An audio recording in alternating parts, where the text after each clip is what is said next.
Hi welcome to our channel Vinas Paheli.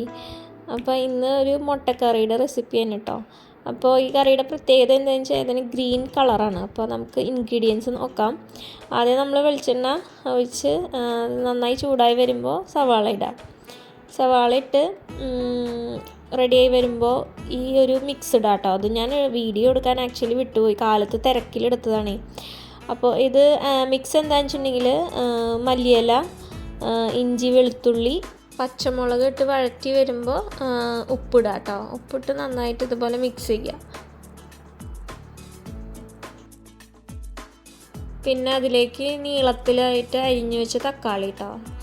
അപ്പോൾ ഞാൻ അളവ് 2 സവാളയ്ക്ക് ഞാൻ ഒരു തക്കാളി എടുത്തത്. ഇത്തിരി വലിപ്പമുള്ള തക്കാളി ആയിരുന്നു. അപ്പോൾ പുളി നിങ്ങളുടെ അനുസരിച്ച് എത്രയും ചേർക്കാം കേട്ടോ.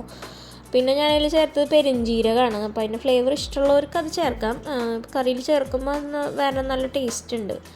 ഓക്കെ, അപ്പോൾ അതും നമ്മൾ മസാലയുടെ മണം പോണ വരെ ഇങ്ങനെ ഒന്ന് മിക്സ് ചെയ്തെടുക്കാം കേട്ടോ. അത് കഴിഞ്ഞ് ഇച്ചിരി മഞ്ഞൾപ്പൊടി ഇടുക. മുളക് പൊടി ഇടില്ല നമ്മൾ ഈ കറിയിൽ കേട്ടോ. അപ്പോഴാണ് ആ ഗ്രീനിഷ് ആയിട്ടുള്ളൊരു കളറ് വരുന്നത്. അങ്ങനെ അതും നല്ലോണം പച്ചമണം പോണ വരെ ഇങ്ങനെ വഴറ്റിയെടുക്കുക.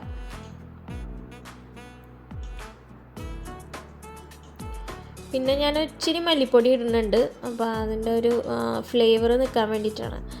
അപ്പോൾ അധികം വേണ്ട, കുറച്ചിട്ടാണ്. പിന്നെ ഞാൻ മുട്ട ഇതുപോലെ ഉപ്പിട്ട് പുഴുങ്ങി മുൻപേ വെച്ചിട്ടുണ്ടായിരുന്നു. ഞാൻ പിന്നെ അതിലേക്ക് നമ്മുടെ മേത്തിയിലാണ് കേട്ടോ ചേർത്തിക്കണം. മേത്തിയില എന്ന് പറയുന്നത് ഉലുവയുടെ അല്ല കേട്ടോ, അത് സൂപ്പർ മാർക്കറ്റിലൊക്കെ കിട്ടും.